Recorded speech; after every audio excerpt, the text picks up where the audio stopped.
Welcome everybody to the regular school committee meeting of November 5th, 2013. Calling the meeting to order at 6:02 p.m. First item, as always, on the agenda is the consent agenda. If there are no objections, we'll consider everything there approved. Excellent. Correspondence?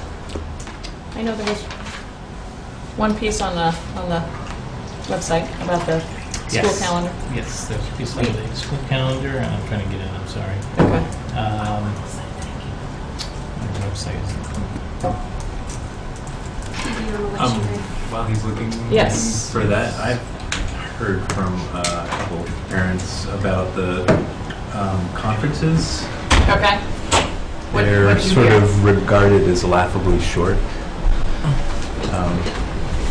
Are they Seems to be a widespread. I mean, are they different than before? no. Well, they're 20 minutes, which is the same. Okay. Although in I'm one just wondering particular why- case, they had been shortened to 10 minutes because of departmentalization. Okay. Two teachers were I sharing. think ours is 10 minutes. Yeah. So 20 minutes the feeling seems to be that that's not adequate. 10 minutes is beyond that. Are we talking elementary or? Elementary. Okay. Any response from anybody else? George, Michael? I mean, I would agree, they are short. We haven't changed them in a number of years. Primarily, it's just time. We'd have to buy time for teachers to be able to have non-student time to be able to do longer conferences. We struggle certainly at the middle school and at the high school. You know, teachers see 120 kids, and presumably 90% of those parents want to see those teachers. To do 20 minutes, we're talking a lengthy number of, almost 2 full days of time to be able to accomplish it. Right. Although elementary teachers see fewer parents, right? Yes, I mean, 20 and 25 has been pretty traditional in my career. I mean, it's been rare that I've seen conferences longer than that. And I think that, my experience with our teachers in terms of issues that arise is that if that time isn't enough, they schedule more time at some later time. It's been my experience. The elementary are typically the 25-minute conferences, and then once you get into the multiple teachers, they become the 10-minute conferences. So I don't know if that experience is different with the people that are Don't know the experience, but Here's 10, right? 10, yeah. I mean, obviously they see people for 10 minutes, but they see usually 4 different teachers, so it's, total exposure is long. just passing on what I heard. No, I hear that. I heard a rumor that they were thinking of getting rid of parent-teacher conferences from someone. Because I haven't heard that.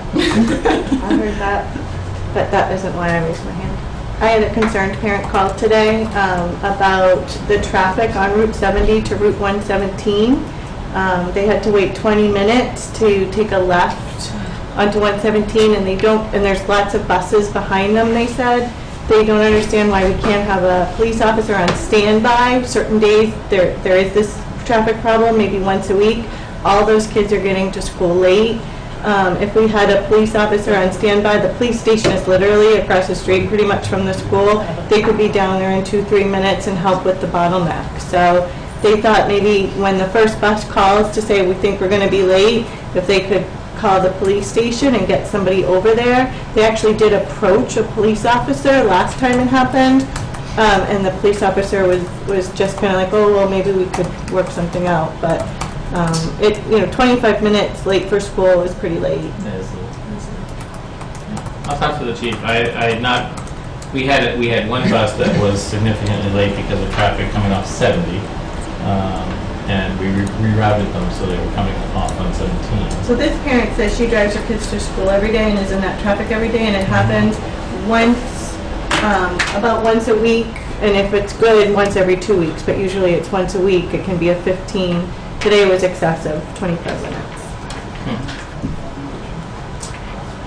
I wonder if it's related to construction related to Bolton, you know, in terms of, That's why, I don't know. Yeah. It's pretty far down there to be. There was an accident on Route 2 this morning, a truck got on fire, and that caused the backup. okay. So it wasn't just that one time? Yeah, the last bus got there about 12 minutes late. So it was before first period.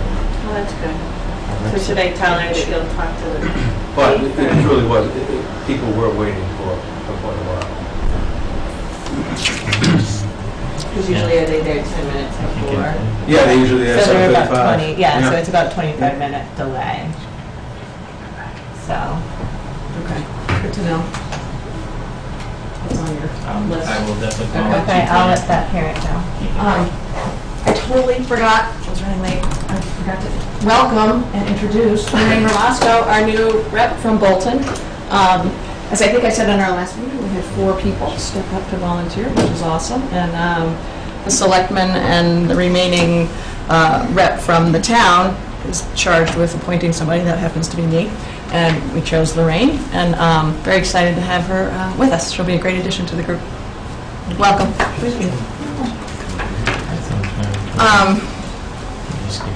Any other correspondence? I had a letter from a parent concerning the 6th grade homework load in Lancaster. I told her, asking if there was a written policy. I referred her to the 6th grade team and principal, Okay. and I think Pat has already handled it, so. Or told me what to say, and I. I haven't yeah. heard from her. Love to hear things like that. Yeah, so, good response. Great. Any other bits of correspondence? No. Okay. Michael, Superintendent's report? Sure. It's brief tonight. I feel like it was just away for a brief time, but it seemed like eons. I was part of a NEAS visit to one of our sister high schools in the western part of the state, at Drury High School in North Adams, and it's a great refresher for me as the leader of the district to see what NEAS expects and what our own high school will be going through.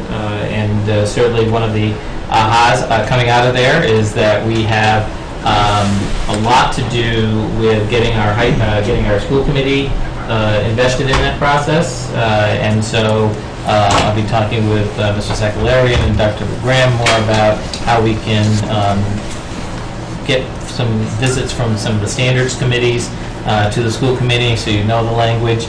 One of the tasks is when they visit, they interview the school committee, and you need to know what you're talking about and not just, say, yes, Mr. Sakalarian was here once.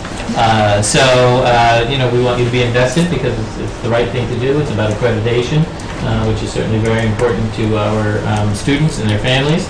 This is a very, in-depth process, and it's also, I think, something that you want to know about because our teachers are spending a lot of time trying to, give evidence on a regular basis to NEAS to show that we're meeting their standards. So in the coming weeks and months, we'll have some visits from the what they call standards committees and whatever other exercises we think would be helpful for you to get a full picture of what NEAS is about.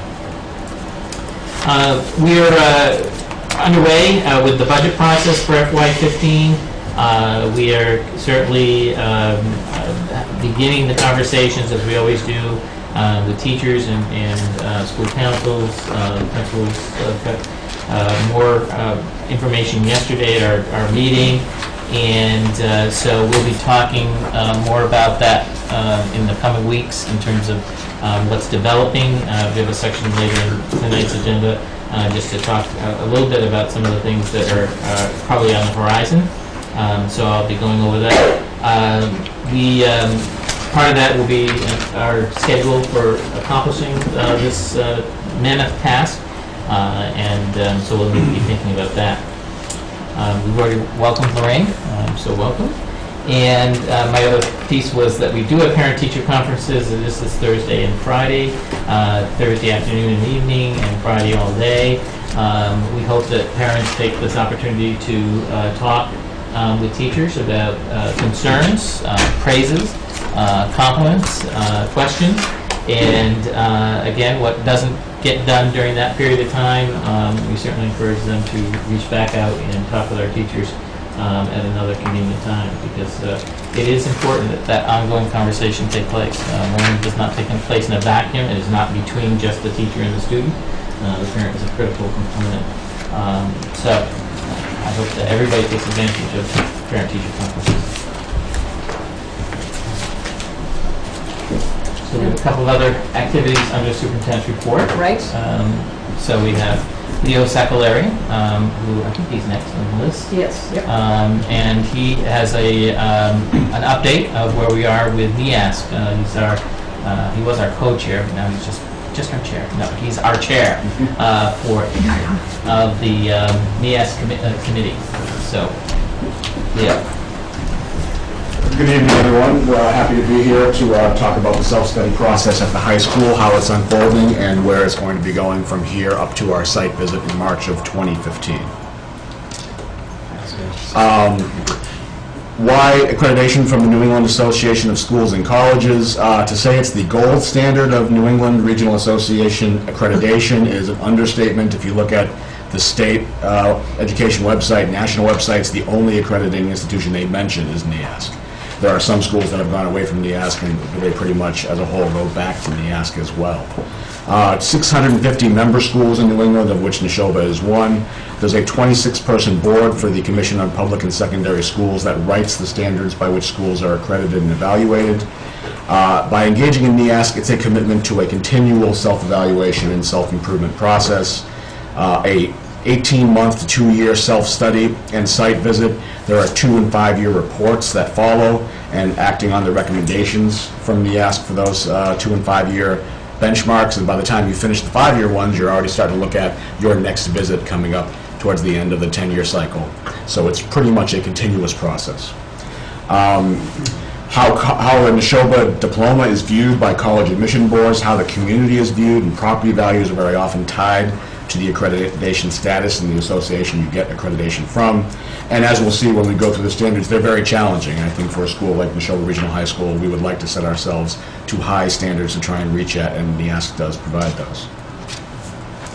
The timeline that we're going through right now, there's been an impression in some folks that we've been doing the NEASC self-study for 3 years now. Actually, from spring of 2012 to spring of 2013, we weren't really doing the self-study so much as getting ourselves ready to begin it. We were developing a new set of core values and a mission statement, a set of school-wide learning expectations, and then creating school-wide rubrics by which we are providing evidence that teaching and learning at Neshoba is in line with what we say we expect from our students and what we say we value among our staff, students, in the community.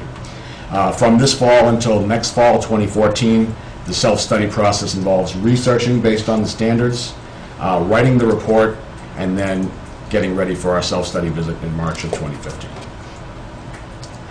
And by the way, the links that are on this presentation will take you to either resources from the high school that show what work we've done so far, or they're links to the NEASC website that show you the rating guides and some information about the different standards.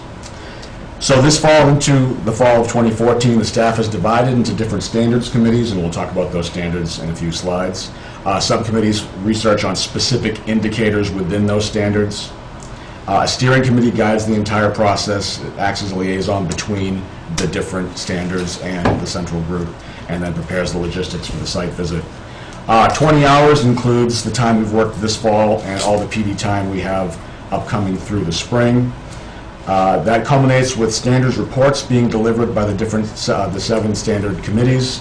The staff as a whole votes to approve the assessments of those committees, and then that report goes to get edited and finally finished and sent off to NEASC, and then we get ready for the March 2015 visit. The 7 standards for accreditation are core values, beliefs, and learning expectations, and as you'll see, each of the other 6 standards are supposed to emanate from that first standard. NEASC wants to see that what we say we value is seen throughout all of the different aspects of teaching and learning at Neshoba. School culture and leadership, curriculum, instruction, and assessment, and we'll see how they expect curriculum, instruction, and assessment are really interwoven standards. School resources for learning, school personnel and student support services, and community resources for learning, more about budgetary issues. The rating scale we'll get when the NIAS team visits, makes their determination, and writes their report. We will either get accreditation with warnings where they identify one or two areas of standards of concern, or accreditation on probation where they've identified 3 or more standards as being either deficient or limited in significant ways. And within each standard, there's the 4 ratings of exemplary, acceptable, limited, or deficient. Those are the same standards that the self-study teams will be looking at ourselves and assessing ourselves by. That's the same language that the visiting team from NIAS is going to use when they write their report. So the first standard, core values, the words of NIAS standard itself is that they want to see that the core values were created through a dynamic, collaborative, and inclusive process. We spent a year creating our core values, incorporating input from community members, from students, and from staff, and we did it in a pretty deliberate and inclusive process, so I'm pretty satisfied when they come in. They're going to see that that is how our values and expectations were created. They want to see, however, that those values and expectations are measurable, that they're tied to specific academic and civic social learning expectations, and that there are school-wide rubrics that assess those things and provide data for a continual formal assessment to see that those values actually drive the school and actually we mean what we say. They want to see they're reflected throughout the school, and they want to see that there's a formal process that they're reviewed regularly, and that the changes are made either to rubrics or expectations based upon data from student assessment and student work. School culture is, the focus is that there's a safe and positive environment for all students, that there's equitable and inclusive access to learning for all. They want to see that there's adequate professional development to follow through with changes to curriculum, enhancement to instruction, and also to do adequate assessment and looking at student work in order to improve all 3 of those aspects of curriculum, instruction, and assessment. That there's avenues for teacher leadership, coordination and collaboration among the different administrative stakeholders, and they'll look at communication between the school high school leadership, the superintendent, and the school committee. Whether class size and student load are adequate or are an obstacle to the effective creation of a safe and inclusive and equitable school culture, and whether the daily schedule or the yearly calendar provides the necessary time to facilitate all these different activities. Curriculum, first they want to see if it's aligned with 21st Century Skills. If you go to the Partnership for 21st Century Skills website, p21.org, you're going to find some of the same language there as you find in the NIASC standards or in the Common Core standards. Those 3 are pretty much aligned. They want to make sure that the schools that they visit are aligned with those as well. So with 21st Century Skills, the Common Core, and the state frameworks, as well as our school-wide learning expectations. They want to see that the written curriculum is being taught in the classrooms, and it's not just what's written sits in a binder on a shelf, and what's taught doesn't connect to what we say we teach.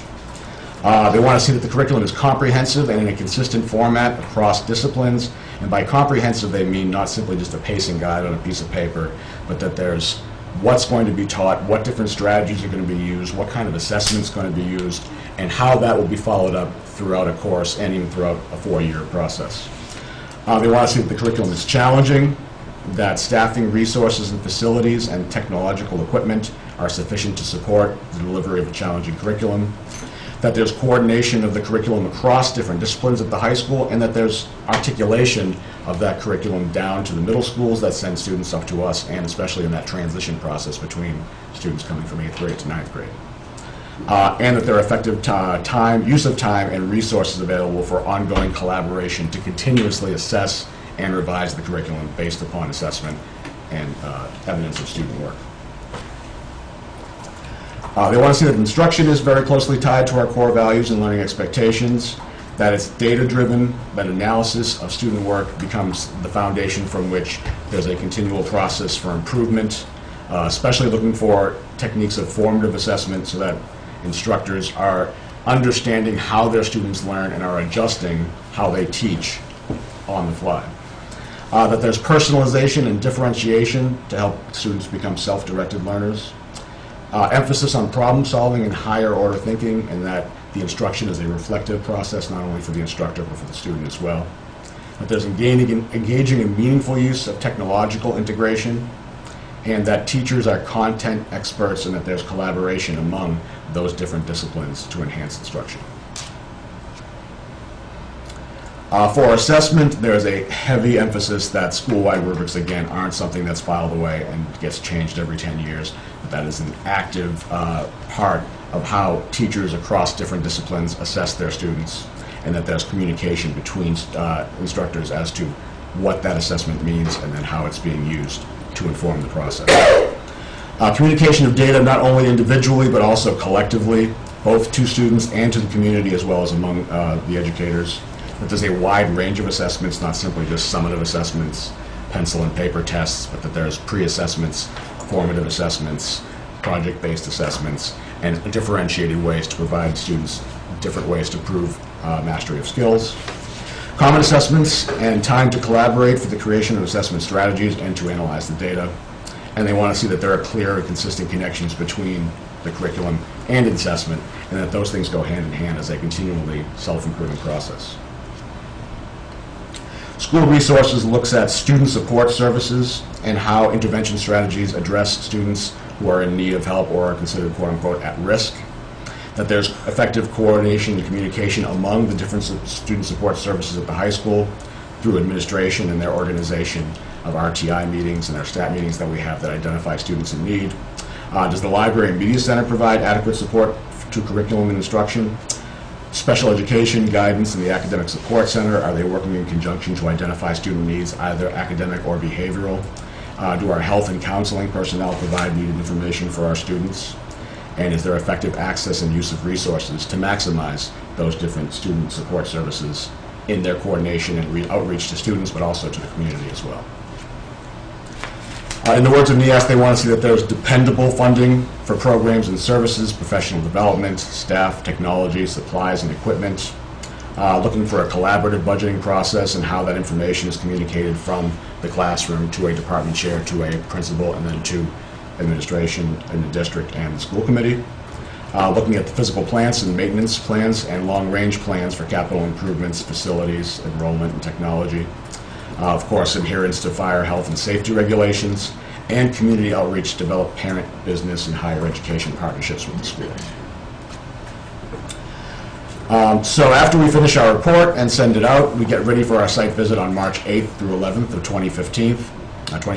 The Sunday part of the visit is when the committee is going to come to their hotel. They're going to meet, do some initial work. Then they come to the high school. There'll be a presentation given where we present some of our information that we found in our self-study.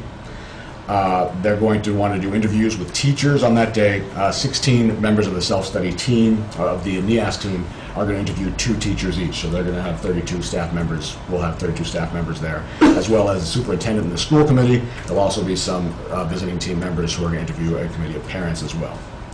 On Monday and Tuesday, there'll be student tours around the facility.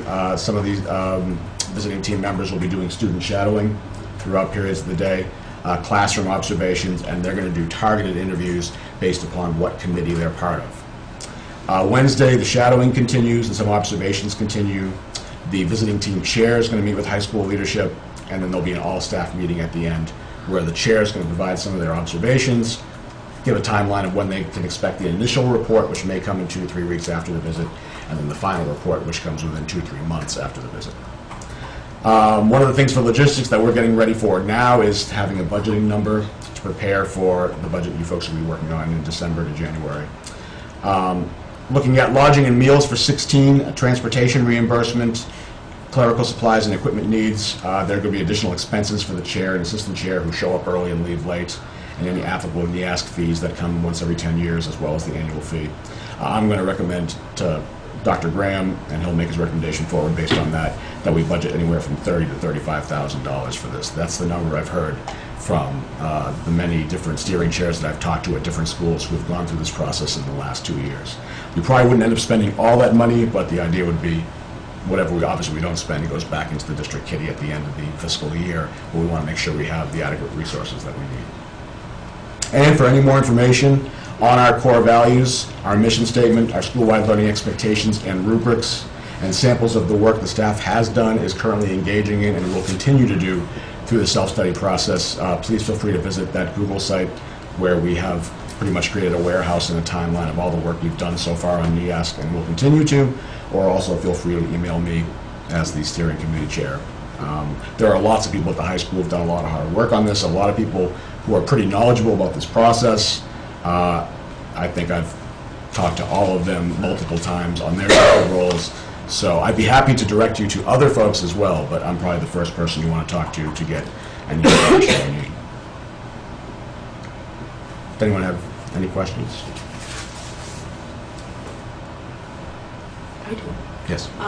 Can you just tell us a little bit about the history of, like, how many years have we been accredited, and have we gotten a lot of those smiley faces or frowns? Our last accreditation was in 2003, or the visit was in 2004. We were accredited with warning, if I recall, on one standard, school culture and leadership, and I think two of the changes they looked for back then was they wanted greater access for teacher leadership. We did not have department chairs at the time. We returned to a department chair leadership structure after that, and they also wanted changes to the schedule because they believed that was inhibiting students' equitable access to course signups. They were finding that student requests for courses were not at a percentage that they at the time had determined that they should be. And that's something that we've changed. Yes. With warning, again, they're going to provide their recommendations, and they're going to say, by 1 year's time, you need to provide us with proof that you've made changes we recommended, and then follow up 2- and 5-year reports to make sure that we're looking at the changes we've made and to have assessed whether or not those changes have actually addressed what they wanted us to address. I see. And in the self-study, there might be something identified as something that we need to have our eyes on?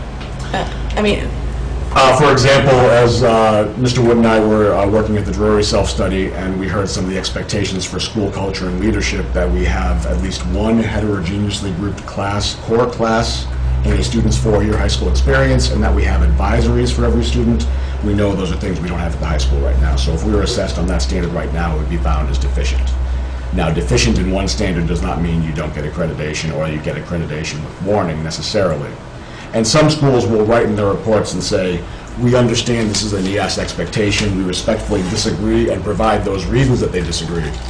And in some ways, it's up to the committee to decide whether or not they find that explanation to be sufficient, or if they're going to continue to insist that certain aspects of the NEASC standards rubrics be met.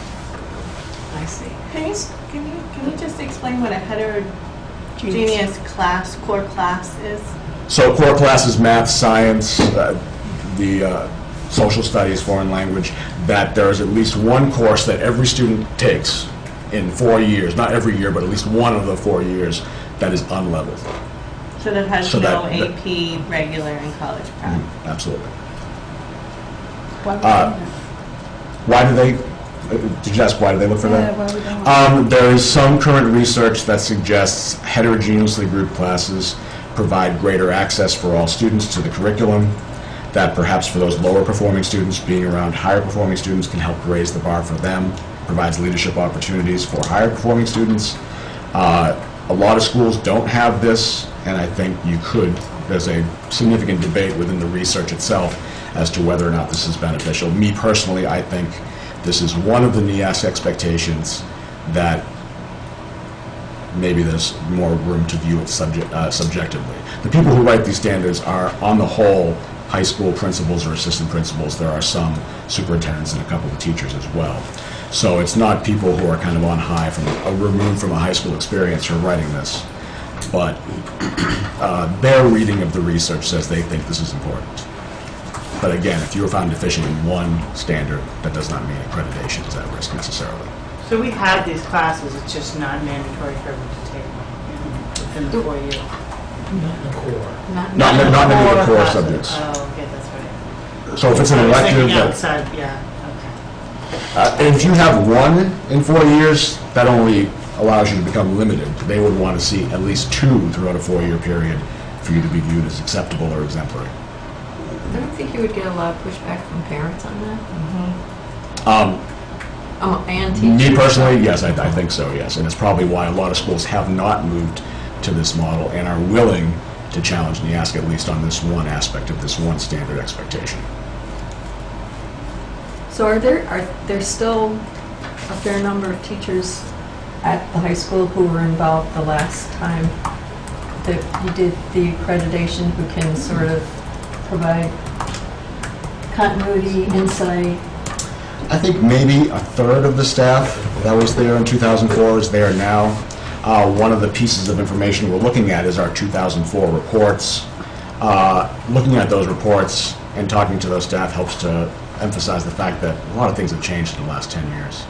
And the real benefit of this process is to really be reflective about what's happening now. So those reports are kind of helpful and more when it comes to the style and writing of the report, but in many ways, the self-study process is really more about where you are right now. And some of that information is outdated and not as helpful. Are there any other areas that you see particular challenges for us? Things we need to be aware of at least, things we need to consider as we move forward over the next year? One that we're probably not going to be able to address anytime soon, and that's community resources, especially when it comes to facilities and the physical plant. I don't know that we're in danger of being rated deficient or even limited based on physical plant issues, but there might be some aspects of that called into question, whether or not it might be some aspects of equipment that we have or facilities for our science department, or just the size, the footprint of the school compared to the growing enrollment of our student population. So the work that you're going to do is, between now and the time that they come, is to make the recommendations to the school community? Or is it just to uncover those issues and come up with a plan for addressing them? In the self-study research, essentially we're taking a snapshot look at where we are now and then assessing where we are based on those NEASC standards. That's the purely bureaucratic aspect of the process. More important for me anyways, and the reason why I volunteered to be chair is that it's a unique opportunity to do some serious school improvement. And that means looking at what we find reflectively and honestly. So there are some things we're going to uncover that become serious focuses for improvement. And at the end of each of the standards reports, there's going to be a set of strengths and needs, as well as at the end of the final report, we're going to produce our own strengths and needs.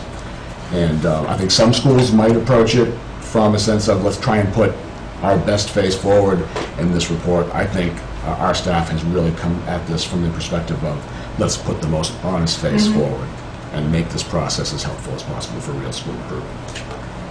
If you show that you identified a deficiency but have a plan to remediate it, are you still found deficient?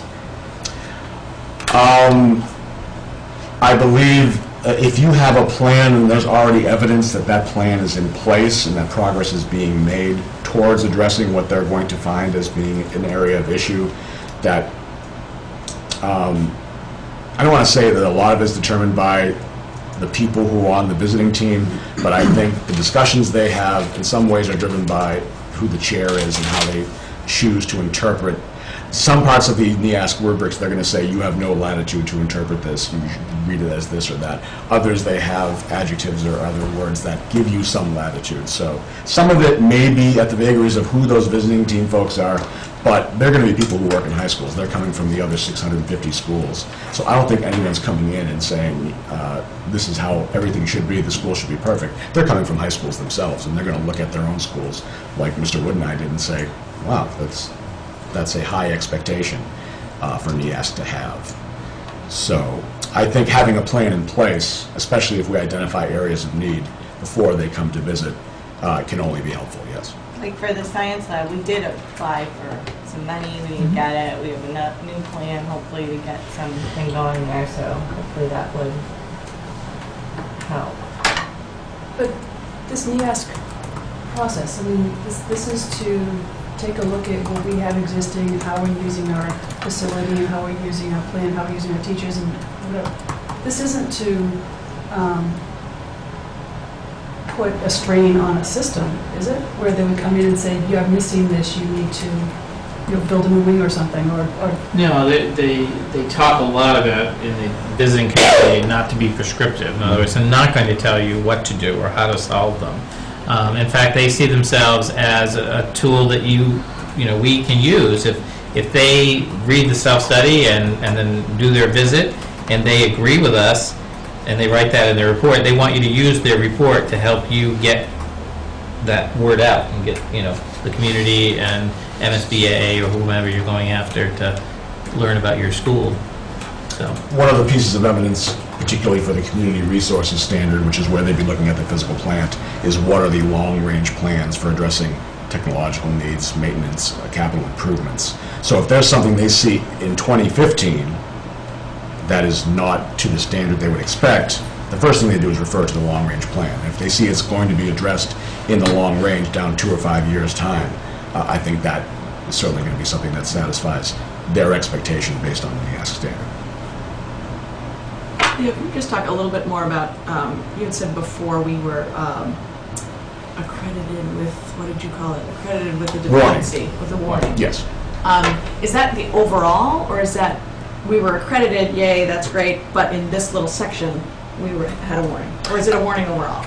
You still have accreditation, but the warning applies to a specific, for our case back in 2004, it applied to a specific standard. Okay. If we had not met expectations and addressed concerns for that standard's warning within a certain amount of time, then they consider putting an asterisk to your accreditation. If you look at all the different schools that are currently accredited or in the self-study process on the NEASC website, and they say schools on probation have an asterisk, you don't find any right now that are on probation. And the rubrics we look at, when we were doing the self-study, non-accreditation was not an option that we saw.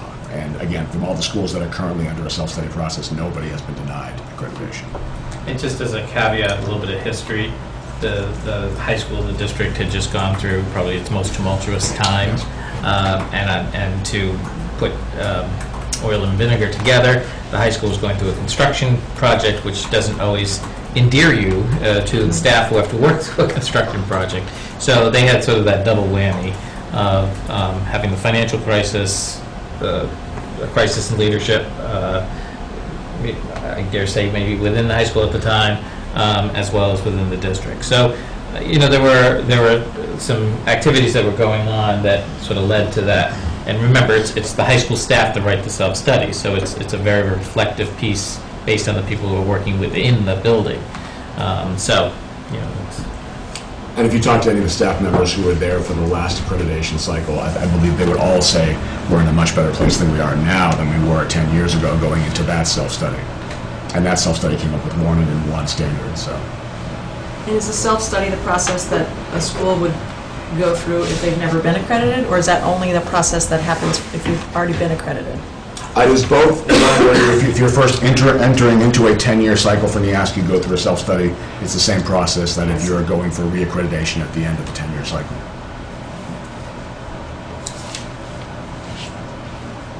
Any other questions from you? I'm just wondering, put you on the spot. You ran the iCare thing, that whole process, did you? The steering committee for accreditation did organize a process that involved, over a year's time, we developed professional development to create teacher inventories of what they saw as critical learning expectations and important values, not only for values that we expect of students, but values we expected of teachers, students, and the community. Okay. Those lists of inventories then went through both student and community surveys for them to rank what teachers had created. We had panel discussions of both students and teachers, and then we had a core values evening back in December of 2012 where community members and several people who were in this room took all the information that our teachers, our community members, and our students gave us and whittled that down to 4 key values: communicate, achieve, relate, and engage. As we brought that core values forum back to students and teachers, the one value that both students and teachers said they thought should be incorporated in what do communicate, achieve, relate, and engage emanate from, the word that kept coming up was integrity. So from that core values night we added the value integrity, and that's where those 4 values came from. From there, once those were approved by the school committee, we identified learning expectations and rubrics to measure adherence to those expectations that assess across disciplines whether or not our teaching, academic, and also civic social expectations are matching what we say we value in those core values. And now we're in the process of quote-unquote branding those across the building with staff, with students. And that's part of the process where what you say, is that what you do? Is that what NEASC is checking? The process is that NEASC wants to see that it's there and that it means something. I think we've taken it to the next level where we want it to mean something because we're a better school if these do mean something. That is more important for this to exist in reality than just on paper. Okay, this one spot. Do you see it? Does it mean something? Yeah, I think so. I can definitely see that the teachers are trying to push this, the new mission statement, like they're trying to promote the new values into bring them into the classroom, and the five values, like I can see that like they relate to what the students are, like how the students act in the classrooms and hallways, and I feel like it definitely represents what mission stands for. So, yes, thanks. And you hear some comments to the effect, well, it's kind of corny, and I like corny in that case because it's not only is it memorable, but it also sparks conversation. And in my opinion anyways, it's light years ahead of where we were with our last core values and mission statement, because that kind of sat on a letterhead and sat in a folder or was posted on a wall in one area, and it didn't necessarily really drive the culture of the school, programming, teaching, and learning. And I think there's a collective, active process, not only by teachers, but by students as well, through different programs and activities we have involving student contests for developing posters for our mission statement, developing logos ongoing, and also developing murals across the building. So it's something that's hopefully more than just visible around the school, but it's actually going to be visible in the classrooms, in our programs, and on how we make decisions.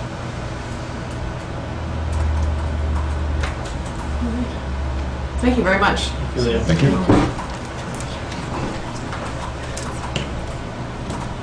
Still on the superintendent's report. Still there. So we have 2 schools that are going to report out on school councils. Was it Burbank and then Charles Lawrence Sawyer.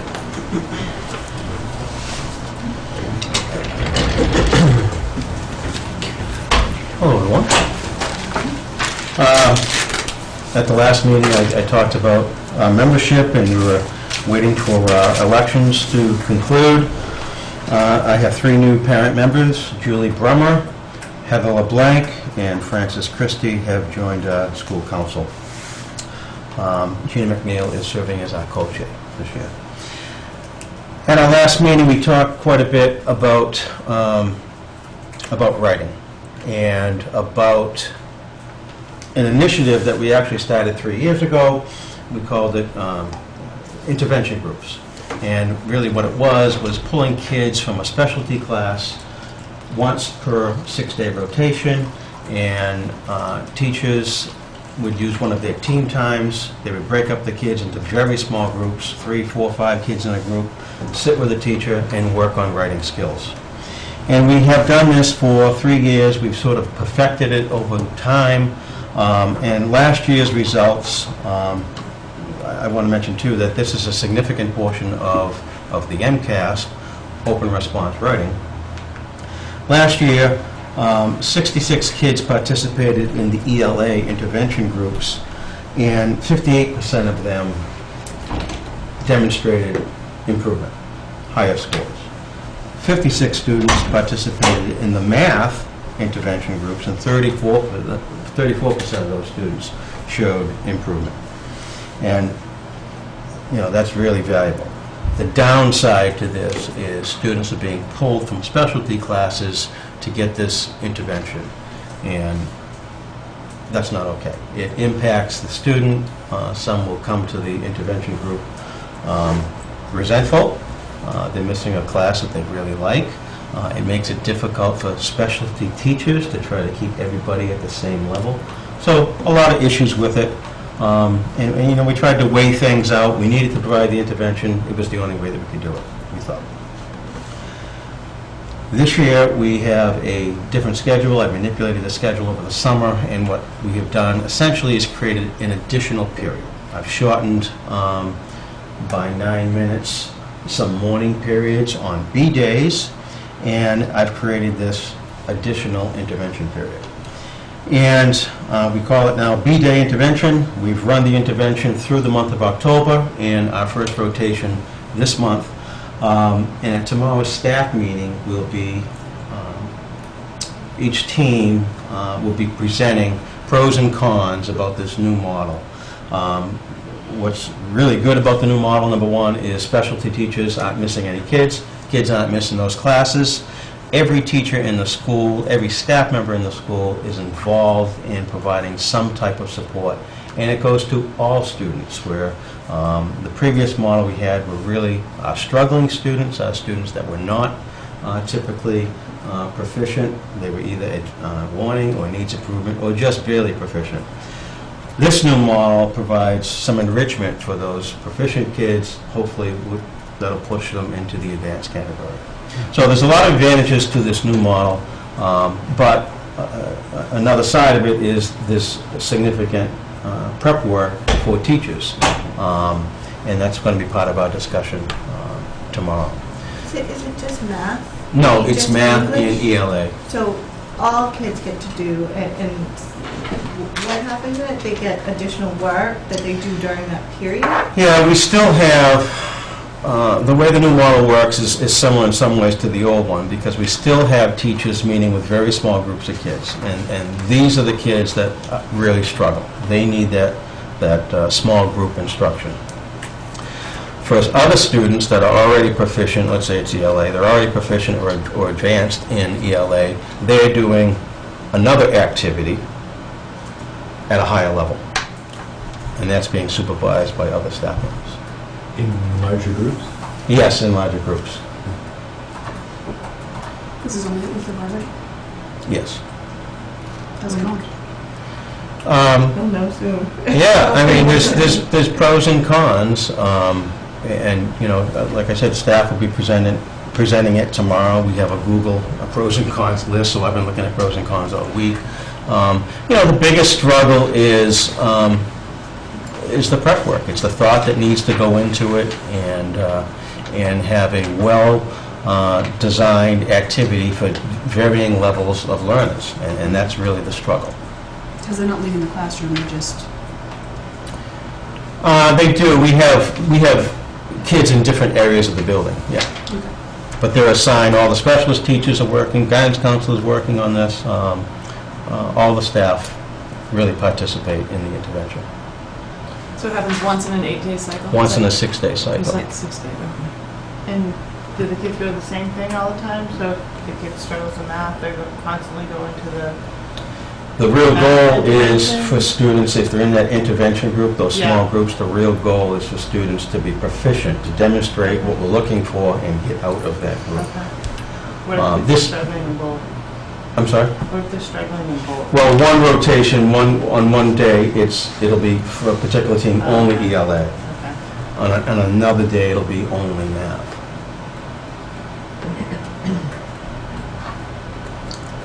But the goal really is to work the kids out of that group. Is there any real concerns or complaints about lessening a class by 9 minutes? How many classes do you have to lessen on B-Day to do that?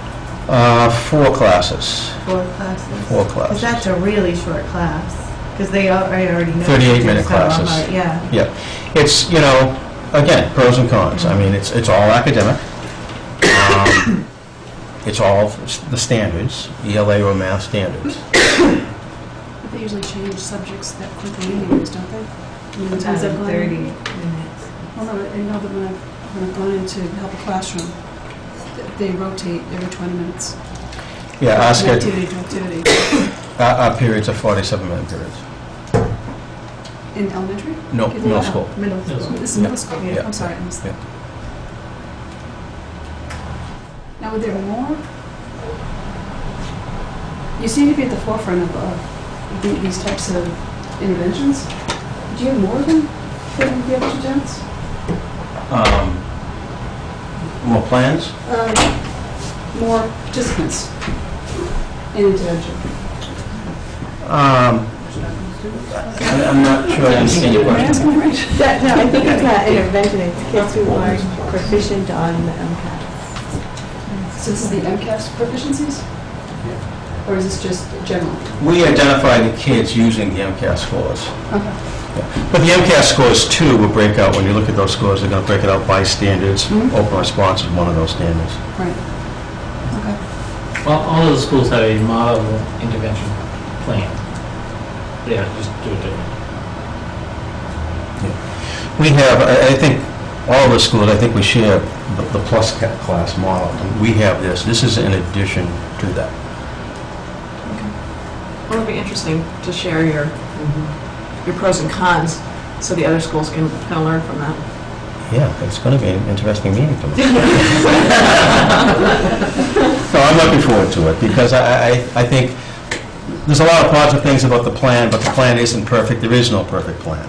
And what can we take, what can we tweak, how can we improve this, and make it work better for everybody. Really, that's our goal. And people are on board. They've worked incredibly hard to make it work. Just a couple other things I just want to update the committee on. Our Math Counts team participated in the competition at St. John's on October 24th. It's a young team, math team.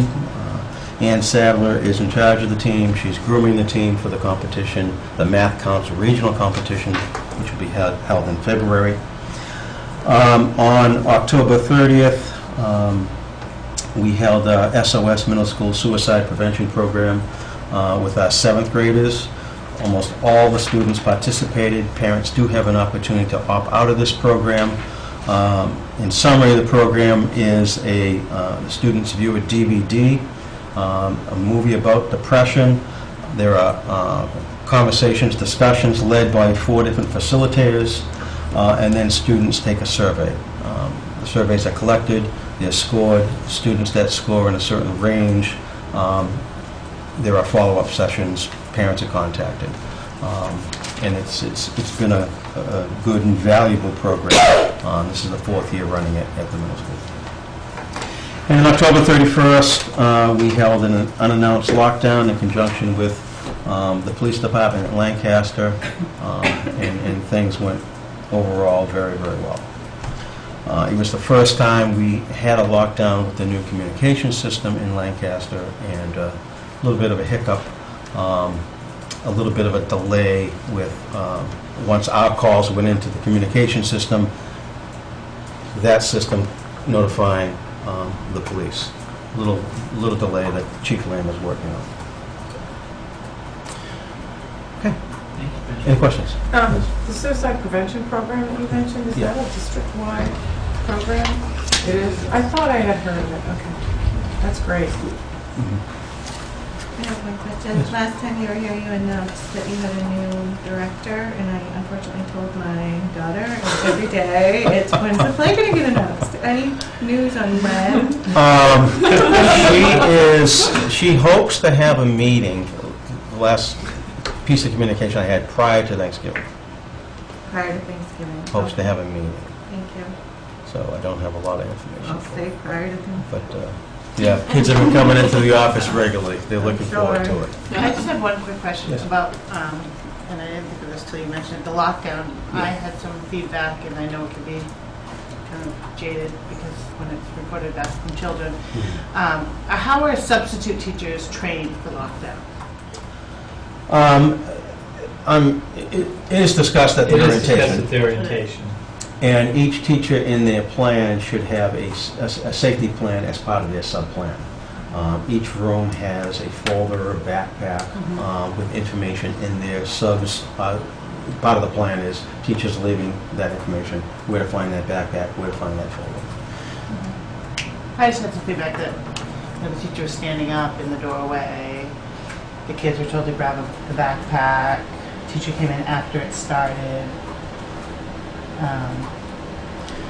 And I just Yeah. said, you guys need to make sure you take it seriously. It is a serious thing. And God forbid we ever need it. yeah, and they do take it very seriously. I walk every walk Yeah. down with the police. Officer Shaw and I split up. I covered half of the classrooms, and it's really, it's pretty eerie, actually, going through, looking in. You know there's 300 people, teachers and students in this building, and you can't see anybody. I get goosebumps every time I do this. And when you drill find out like that shades fall down, you pull them down, obviously you fix that after and stuff like that. Yeah. You need to test it, but yeah, Yeah, and really, The safest place to be apparently is the gym. yeah. In the boys' locker room, that's where everyone would like to be, if Oh, it is that ever what they really say? Yeah. happened, yes. Yeah, it's really interesting Yeah. going through the Yeah. process. Okay, thank you. Thank you. Is Bill Curry working with him on the connection to the fire department or the police department? That's a phone? We were working on issues on our end. I think it's now on Chief Lamb's side. Yeah. It's with the I think it's regional the air, dispatch. wherever the call goes in. Right. I think it was on their Their end end. that the issue was. Yeah. It was about a minute and 15 seconds, something like that, I believe, the chief clocked before, once we called in, they were calling. The second count. Good evening, everyone. Our PAC liaison, Becky Herberger, and co-chair Michelle Kelly were not able to be here tonight. They should be here moving forward throughout the rest of the year. So, brief PAC update. PAC recently sponsored an anti-bullying presentation for our 6th, 7th, and 8th graders. My thanks go out to Mr. King for letting us know about the performance.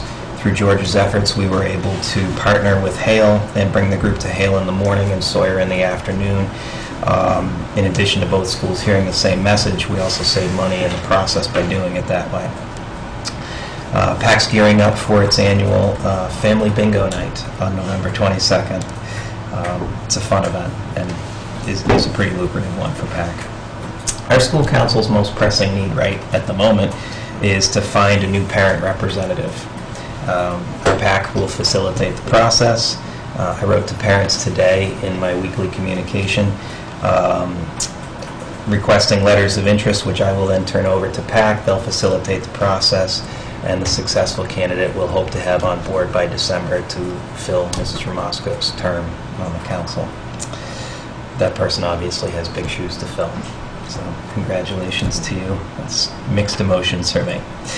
In October, I provided the school council with an MCAS report that I have subsequently added to our MCAS data dashboard on our website. I outlined the steps additionally that we go through as a school in preparing our FY15 budget.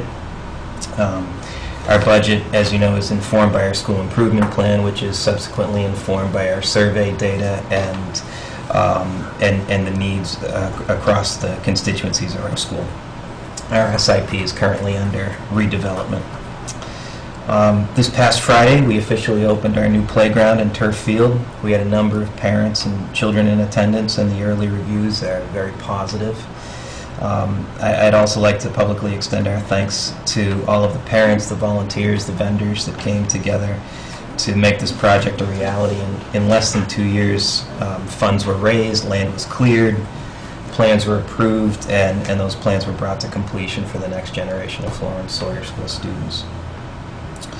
We are, as Patrick mentioned, also gearing up for conferences and look forward to meeting with parents and sharing our initial impressions about student progress and strengths, and using this time to set goals for a successful trajectory throughout the rest of the school year.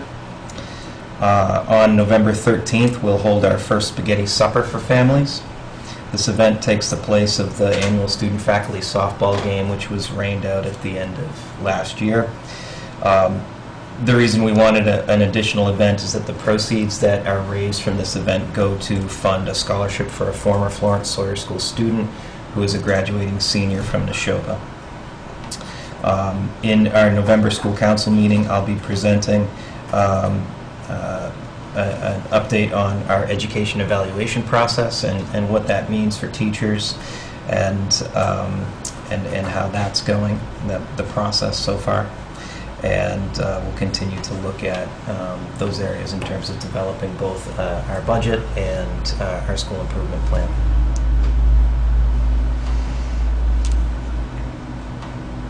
Okay. Thank you.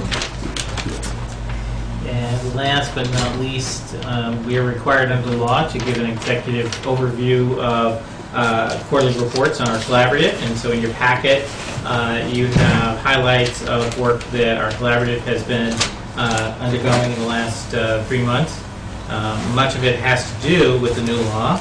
And so we've been really working hard to get our charter approved by the commissioner, and so we await for that approval process to go through.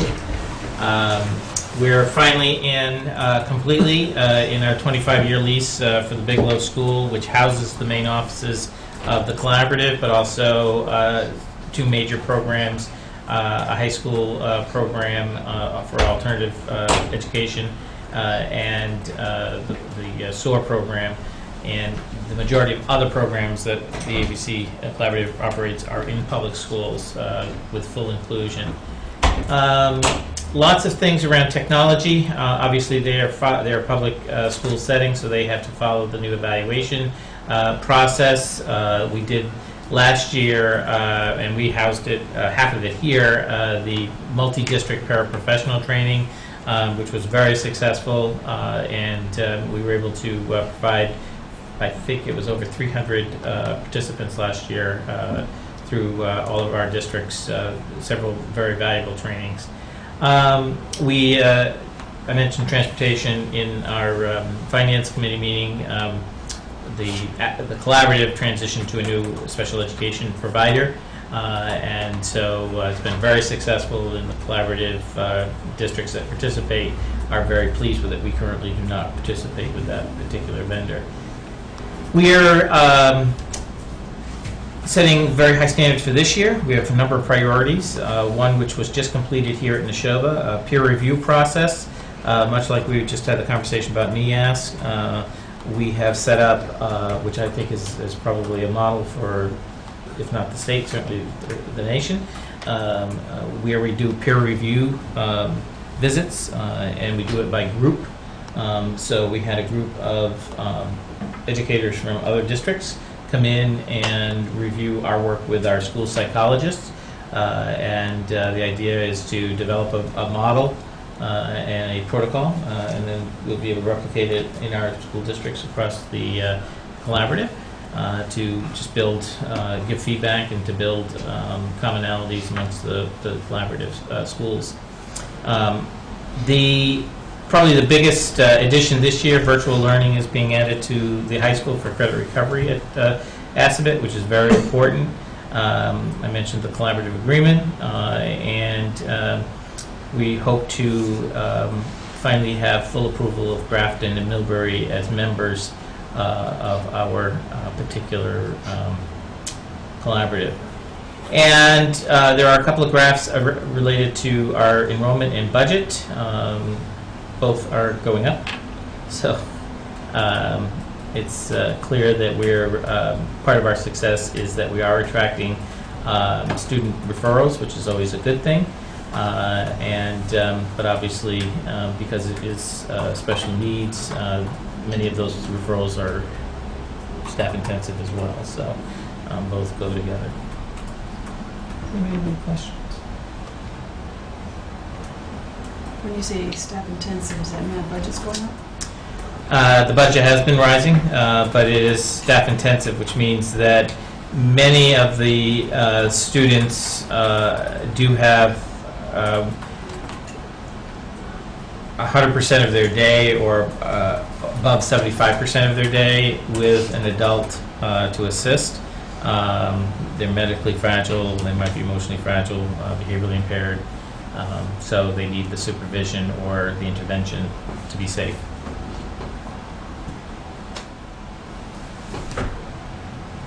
And that's that report. Thank you. I think that moves us right along to the subcommittee reports. Nishita, sorry you've been waiting for so long, very patiently. But you're first. So starting off with the athletics report, the fall playoff season is here and all of our teams qualified for tournaments.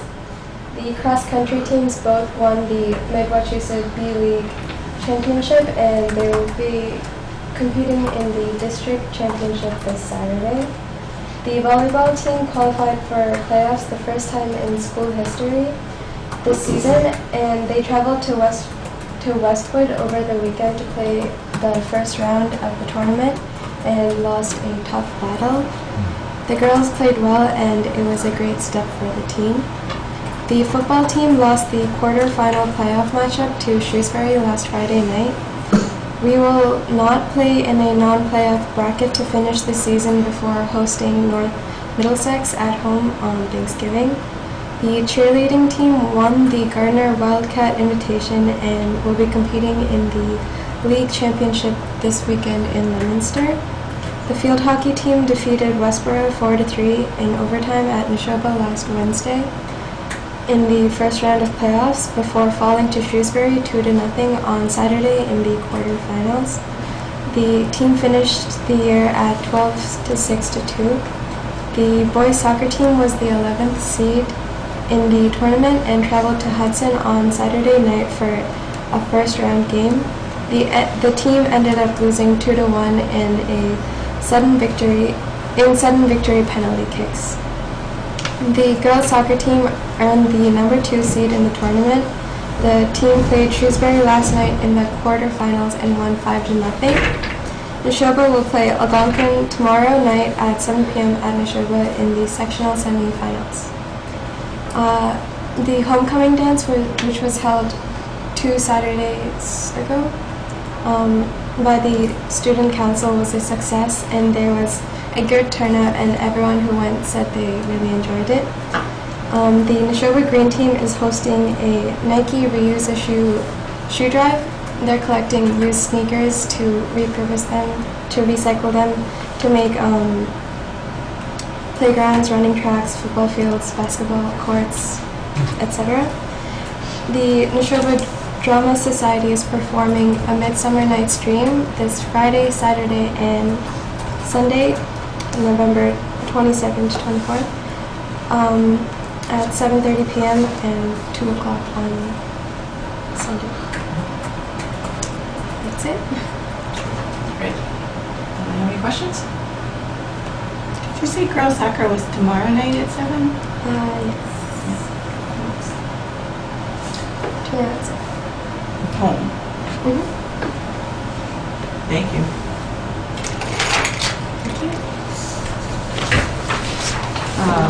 Maureen, anything for finance? No.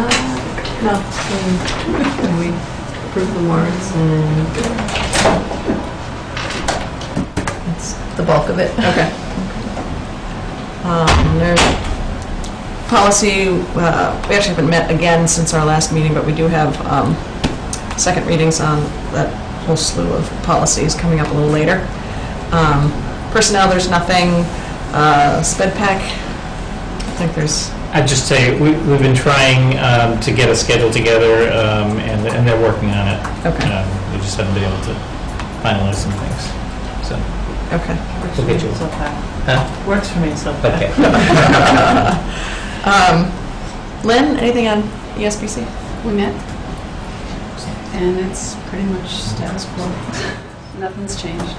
So there's still some things on the punch list, or? There's punch list items, there's issues that when school's opening and operating, and there's nothing outstanding that came up. Okay. But it is not closed yet. Okay. So we hope. Yeah. All right, new business, and under that we have the FY15 budget discussion. So I alluded to it a bit earlier. So the administrators have been given a schedule. They have to get the proposed plans to George and myself by the week before the Christmas break. And then we'll work in the next 2 weeks to put that all together into a coherent document. The week before, I meet with each of them, I go over their proposals, I give them feedback. They, at that point, even begin doing some editing if there's some things that just don't fit into the big picture of where we're going or how we're trying to move ahead. But for the most part, I try to take everything and put it in just to see how it all comes together. And there's some years where when it all works out, it works out, and nothing has to be changed dramatically. But then once we get it, we'll spend the next 2 weeks after that really trying to get it to be coherent, to fit the district improvement plan, and looking ahead as we can to any initiatives we see on the horizon. And then January 28th, I believe, will be the launch for the school committee.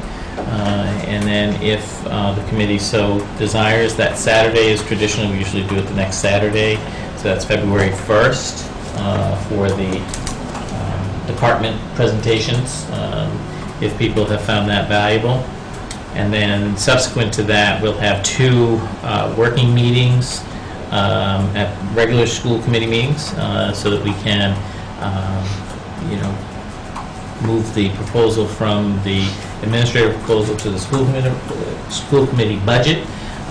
And then we'll have the March meeting, March 11th, really as our last meeting before you have to, by charter, regional agreement, have to vote your budget. And we would presumably have a public hearing on that day at the beginning with the tentative budget, and then you approve that budget for the town meeting. Is that a Tuesday? It's Tuesday. They say. I'm sorry, March 11th. I said 15th, March 11th. Michael, you can include the retired medical prepay thing. We had a seminar earlier, or you came in and had somebody speak about it last spring. Right. So, that's a big issue, in terms of our overall responsibilities in terms of, what we have to put forward. It's not PERIC. Yes. OPEB. And, we need to have those conversations. I don't think right now it's on my plan to put it in. But don't we have a time limit? No. It's not required.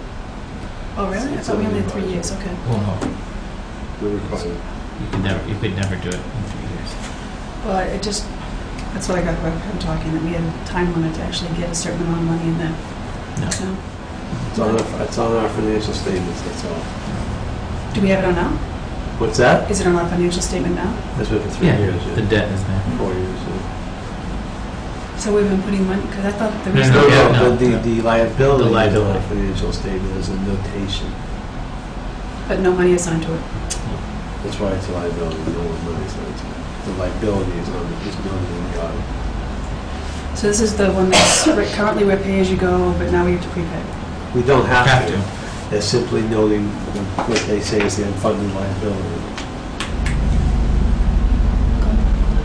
So there's no law that said we had to do that? I was under the impression... It's an accounting All right. standard. It's an not accounting law. standard, yeah. Accounting standard, okay.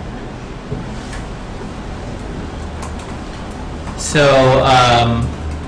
there certainly are a number of things on our horizon that I want to make you aware of, that I think you are aware of. You know certainly some of the issues that we face around just in general, just technology, trying to make sure that we maintain what we have. We are in the process of rewriting our tech plan. We will probably have a draft completed before the budget process, so I'm very hopeful that most of that first year will be in there, but the timing might be just slightly off. I know that we're having conversations about all-day kindergarten and how to move forward with that in a meaningful way for all kids. We just opened half-day preschool at Stowe. We certainly would like to think about and already have numbers for a second half-day class, so that's certainly possibly on the horizon. We talked about some of the standards in the NEASC piece One of them is about how we're supporting all learners, and that's certainly something that we're going to be looking at to figure out more strategic ways to do that, either with existing programs or with new programs. The bigger issue that we struggle with at the high school is we are under obligation to have 990 hours of instruction for our students, which we do have. But one of the things that I think we want to continue to chip away at is reducing the number of either directed studies or studies that students may have. That's going to be something that certainly I'm aware of, and so I'm sure that's something that will be noted in our NEAS study. And that for us, it's two issues: it's staff and it's space. So that's going to be something we're going to have to be taking a look at.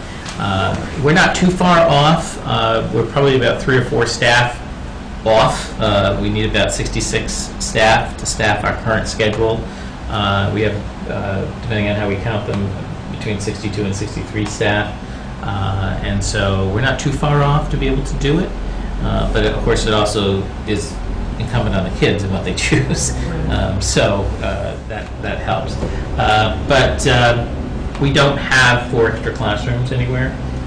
So, if we were to add 4 staff, we would really have to think now, before we add them, how we were going to place them in the high school, what spaces we were going to reconfigure or something to make that happen. So that's certainly going to be something we're going to talk about in the next 3 months to come up with a preliminary plan and then a long-term plan. So you need the staff for directed studies? No, we need the staff for instructional classes. So most likely electives. So for example, music, we added, and we've been chipping away at it. So we may just add 1 more this next year and 1 more in the following year. To get the kids out of directed study. Right, get them out of directed study. Directed studies are what? Studies. Well, just regular Study hall. study. The kids have every year we have the complaints of the scheduling, and the kid has 2 studies a day. Right. And Right. trying to fix And to it. get them in I classes thought instead of that. studies. I didn't know what it was. I thought it was that you're trying to get from instructional to online learning or something. Okay. No. So it's just what they call it at the high school. Okay. So those are some topics that I'm sure will be conversational. And a bigger picture, one of the things that we're struggling with now even, and certainly we need to think about how we're going to move forward. We have a lot of initiatives in the hopper, mostly created by the state and the federal government under Race to the Top. Even though we're not a member, we're impacted by the requirements that the state has signed up to take care of as a state. So one of them being the EduVal. But there are other components such as the DDMs, the district determined measures, which are the common assessments that need to be written. And in general, our curriculum writing, we need to get it done and move along. And that's going to require time, which is money. And so hopefully we can figure out ways to do that in a creative way and get it done over the summer on either end of the fiscal year. Those assessments I just mentioned may be a cost factor that we need to break down and figure out more about.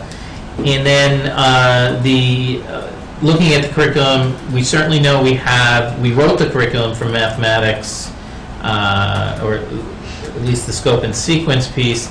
We really need to figure out some aligned resources that go along with some of the major change areas, especially at the middle school level.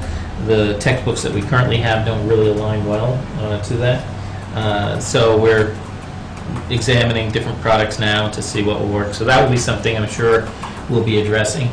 Unfortunately, we hope to be at a place where science was going to be on the topic, on the radar.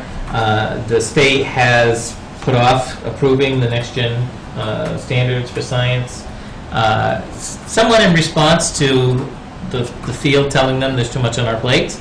That's not where I would have put it off, but nonetheless, they chose that's the area. So that's going to be something that will be we won't need to do that as soon as we thought we would.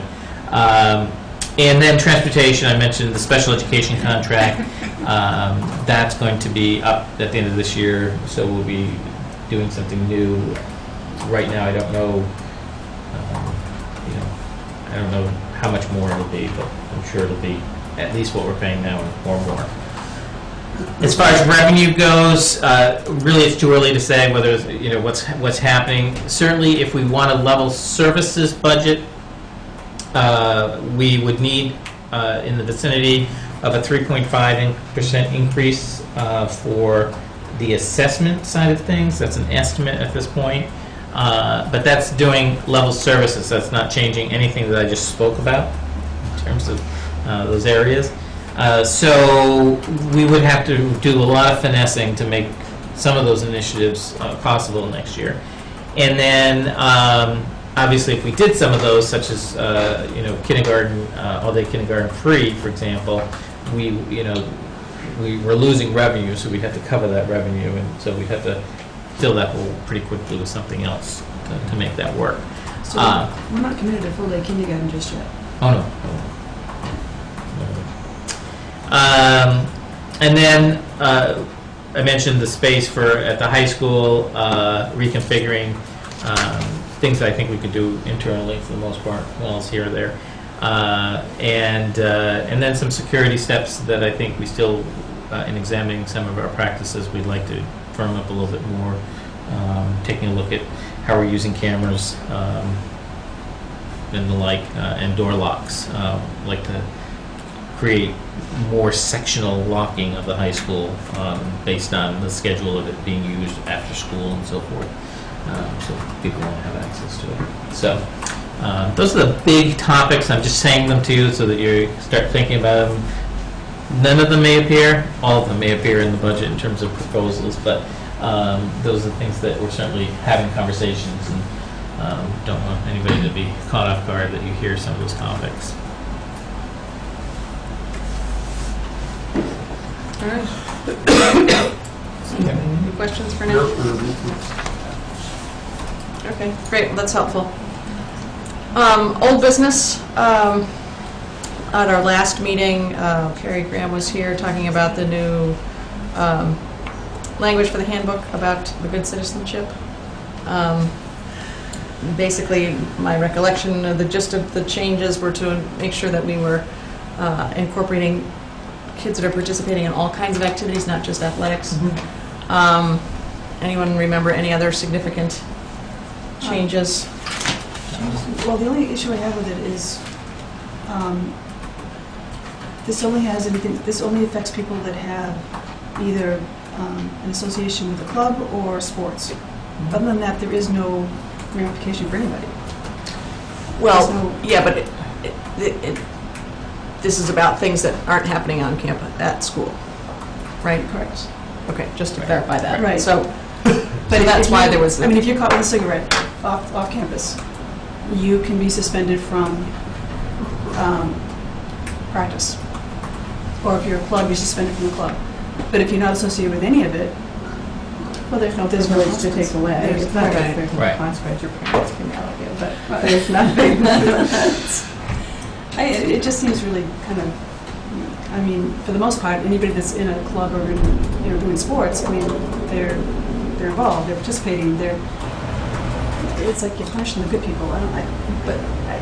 Can I probably bad get news, but because I was ahead. part of the discussions Yeah. with that, and I think the thought was that it is a way to curb leadership and the way the kids are viewed as leaders. And a lot of times when kids are in sports or they're in clubs, they're kind of viewed as leaders, so that if a leader is doing that type of thing, and that's not the kind of behavior you want the other kids to emulate, and that's what the goal of it was. Right. So I think your question is, how come nobody else outside of the sports and clubs aren't being reprimanded? So you hold them to a higher standard in the hopes that everyone's going to I think you hold the leaders to a higher standard. And I think the whole premise of this is that it's a privilege to be a part of these activities. Right. And it's not a right. So if you, I get what you're saying, that, you know, kids should be It's held not accountable, but Yeah, it just doesn't seem equitable. Well, I would tell you that, while it may not be smoking, some other offense, even if you're not part of the group, if it brought some sort of nexus to the school, there would be some consequences, or there could be some consequences, I should say. But clearly, the issue here is really about good citizenship, role modeling, and frankly, for the kids who aren't members, if they see that going on and they see there's no consequence for the leaders of the school, then, you know, it just sends a bad example.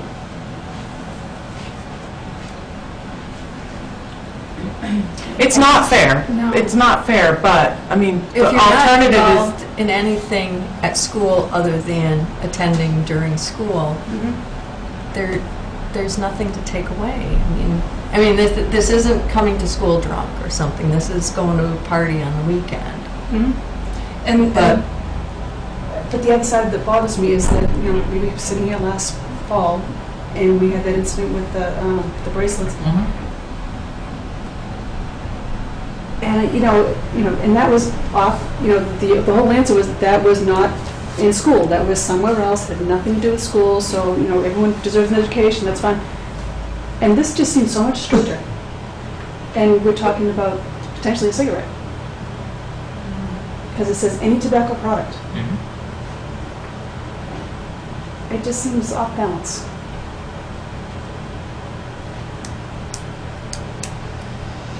Yeah. I mean, is it a tried and true? I mean, it's, if you're trying to, it just seems a little unfair and a little off balance.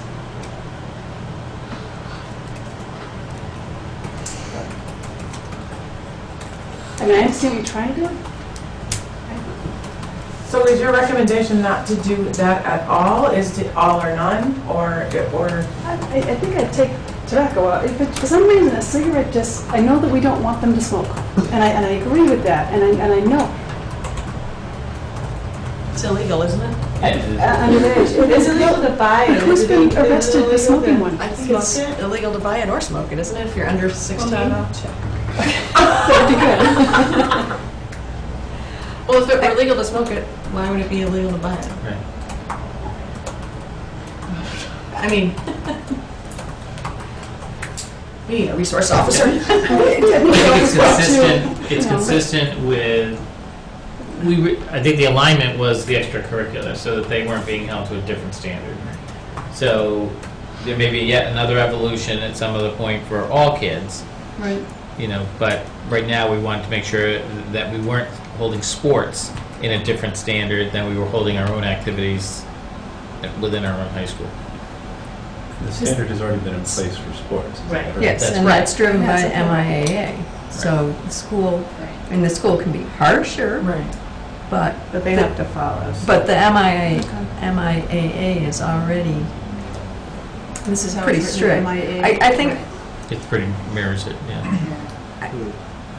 I applaud you're it saying, and I I mean- support it. My only concern is that, No. So it's illegal to sell or give tobacco products to someone who is under 18, and you can be prosecuted, but the law does not specify minors possessing or smoking cigarettes in Massachusetts. Interesting. There you go. Oh, thank you. no, I So only, don't buy for minors. I guess my only concern is Steal it. that it, I think that I think there are a lot of kinks that are going to need to be worked out in terms of what becomes sort of an equitable application, because, you know, sports, it's pretty well defined that, you know, most teams, you know, soccer, baseball, yada, yada, they're going to have 18 games in regular season. So you take away 25% of that the first time, and it carries over into your next sports season if you're too close to the end. And that pretty much also defines your amount of practice time. But clubs, and I would say other than like the math team, robotics, and the plays, when they're doing them, the other things meet so, you know, typical clubs meet fairly infrequently, Right. that I think it's going to be hard to have it be a good, to have enough ramification that it actually makes an impact without effectively banning you forever or dragging it out so long that you lose your connection with, because if That's a good point. if a club or something meets like even once every 2 weeks, Right. If you're taking away 25% of what the rest of the school year, or sort of what would be 25% of a sports season, which might only be like one meeting, which you might miss anyways. So I think that I think it's going to be hard. So I'm not saying don't do it. I just think that they need to be prepared for a lot of bumps in the road Right. before this gets ironed out. No, I agree. I thought that some of that discretion or those decisions were made by the leaders of those, either coaches or organizations or directors. Right, but Right, I think there's going to be it's some just conversations. that in terms of, if you've got a club that meets, I don't think there are too many clubs that meet every week even, so, I think that you would just end up, But I'm saying then the advisor or whoever the adult decision maker is would decide what the punishment or what was going to be taken away, as opposed to saying, well, it has to be 25%. But they're going to refer back to this, only because since it's written, they're going to refer back to this and say, Right, okay, this is the exactly. standard. That was why it was done, because there's nothing in writing, so you have no precedent, you have nothing, no standard. I say. And the other thought was, it's not fair that kids who are in sports teams are docked, but kids who have other passions are not. Right. And, this doesn't mean that, after a few months of implementation, they don't look at this in the spring, which they will again for their handbook. And if they need to revise it, they revise it. I worry about the consistency with, I don't know how quickly, advisors for clubs turn over or whatever, but if it's left to the discretion of a club that one year this person's head of the drama club and then the next year and then it's not consistent what goes through it, it's up to the discretion of the advisor to be consistent with it. Something happens when I think that someone's a happens all the junior. time now, coaches Sure. are- Right, Yeah. but I mean, Going. because the sports have to follow the MIA rules, it's pretty black and white. The coach can add more to that if they want, but your minimum as well. the minimum is Right. well defined, exactly. So I think to leave that in the hands of, and I think for some of them, a lot of it is parent involved, like the drama club is run by, I know there's Yeah, it is. equivalent, but the parents do everything. Yeah. So your kids leave them play, you're gonna say, all right, listen, for a week. No, I'm not, what I'm just saying, there needs to be, I think, a standard for that too. Yeah, but I don't know, I think the whole premise of this was to deter drug and alcohol abuse. Right. Right, so, and I think the struggle for the group was, how do we do that in a way that's meaningful but not excessive and not a joke? So I think this was a way of, you said it best, put a line in the sand and see if it works, and if it does, fine, and if it doesn't, tweak it as we go along, but there has to be repercussions. And a lot of the discussion was around kids who were in sports teams who weren't reprimanded. So it was really a reaffirmation of those rules as well. But I think that your point is well taken, and it falls in line with the intent. See where we go with it. So there was a feeling that kids on sports teams were not being reprimanded? I think there was a thought, no, I would never want that to be perceived as a blanket statement, but I think the definitions were not as structured as we thought they were. And I think a lot of times individual coaches may handle things, the interpretation may be different. It's just a way to standardize. Is that right, Field?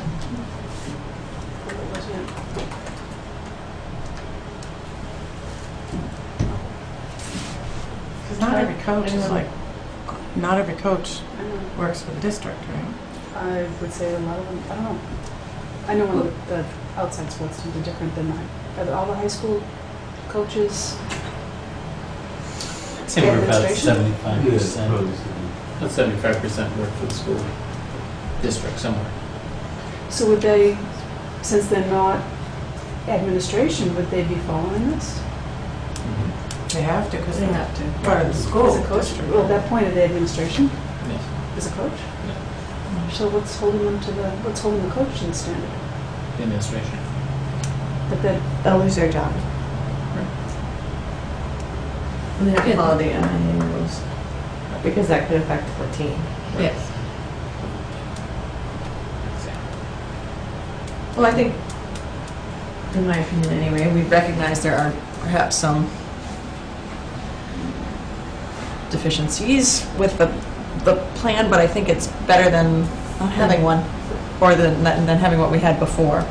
I'd like to make a motion that we approve the document as presented to us at our last meeting, with the understanding that this message will get back, that, reevaluate after using it for a while, and hopefully, revisit it periodically.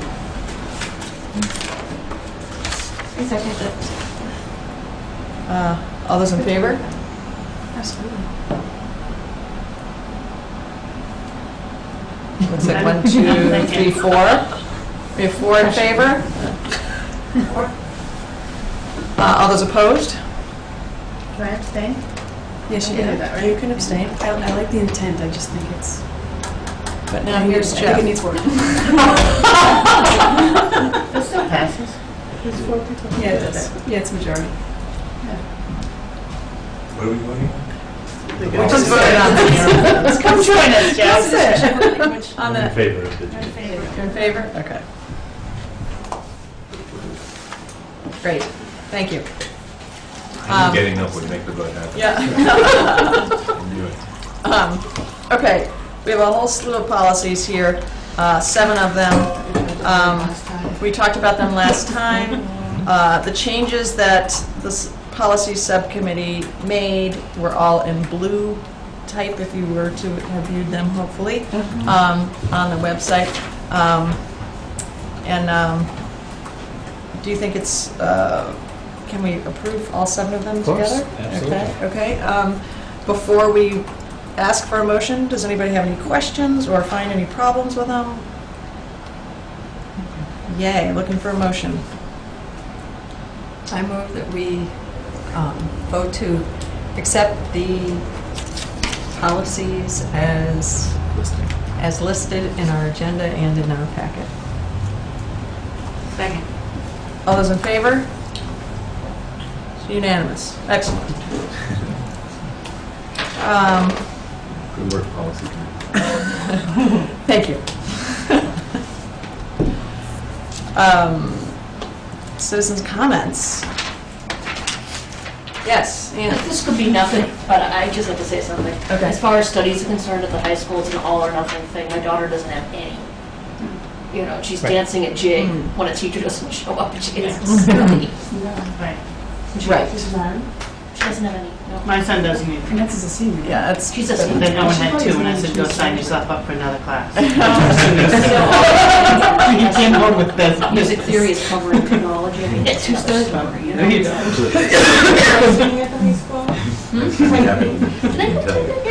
Keyboard.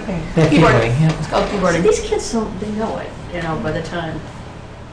Yeah, not like we learned it in high school. I am the fastest taker. I want my kids to. But anyway, that's just something to think about. Okay, thank you. I just have, I don't know where this, Okay, a follow-up that's okay. to last week. I was wondering how it went at the half-day when I was hoping, you said that you were going to address the teachers and their concerns of feeling untrusted and that they couldn't do their job and overwhelmed, and I was hoping it was addressed. It was. We had a great, I thought a great session. It was well received. Get feedback through surveys on that. It was on a tough topic too. It was like another piece of the puzzle of the year, DDMs, just district determined measures. But I thought overall the environment was very positive. Our teachers really have done a great job in just really understanding what the work is and going forward. You know, I don't know that it's. I don't know if it's specific to individuals that that person knows or something, but it was an upbeat mood, but I did address it. And it was directly. I did, addressed, yes. okay. And it was you as a group, or was it in each individual? No, me as school? with The whole 500. So you didn't have anybody come up to you and Hey, no tomatoes? speak any No eggs. No concerns? Do teachers have a problem approaching you at all? I don't think so. I think I'm very approachable. Yeah. Well, I know, that's true. That is true. I don't think that they have a problem. Have you ever, like, just out of curiosity, have you ever personally, like, gone up to every single teacher, like, individually? I I'm only think I asking. know 95% of our staff by first name. Okay, I'm just asking. Yeah, no, For somebody to go in and talk to Julie and then it's all upbeat, I mean, Right. that's not easy. Right. Yeah. No, So- listen, we all know, and it's from everywhere. It's from our commissioner, at my level, the superintendent's level, principal level. We're all feeling the overwhelmed because there are a lot of things going on the plate. I had a meeting today with an agent of the commissioner, and they're trying to address it too, because they're hearing it. Some of my colleagues are being very specific about their feedback. So it's not out of the ordinary. I didn't dismiss it in any way. Of course, we are feeling it, and it's very real. So we're trying to figure out ways to do it, to address it, in terms of giving them time, figuring out what we can do in the background so that they can start meetings without having to do a lot of grunt work, We bought some technology that we hope will be a faster piece for student data, so we're trying to address some pieces. We took a little piece off some of our high school staff plate in terms of some reporting. We're trying in different ways to have them focus on teaching as their first and foremost, but these other pieces help teaching, and get it done. So on top of that, is there like a pecking order of, like, if you're a teacher and you have something that you're concerned about, is there a process in which they go to the principal or something? Right, they go to the principal and talk to the principal. And then it just the elevates principal from relays there? it to me, or, I'm in the buildings every week. Are we supposed to be in touch with teachers at all? That wouldn't be the pecking order. Okay. I just No. didn't know. I think, what you're doing now is, when you get field calls, direct them back to the principal, so that they can hear.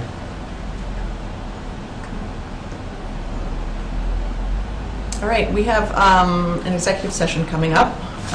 Hopefully, everybody can stay a little bit longer. We will need a motion to go into executive session. No, go for it. Go for it. I move that we adjourn our regular session to go into executive session for the purpose of discussing collective bargaining strategy, and that our executive session includes Superintendent Wood, Assistant Superintendent King, Administrative Assistant Alita Masterson, Monica Fisco, and at the end of our executive session, we will adjourn back to regular meeting for the sole purpose of adjourning our meeting, and will not be conducting any further business at that time. I was impressed. Second, I could have never done that. Maureen's the best at that. And we have to roll call. Lynn? Yes. Yeah. Yes. Yes. Yes. Yes. Great.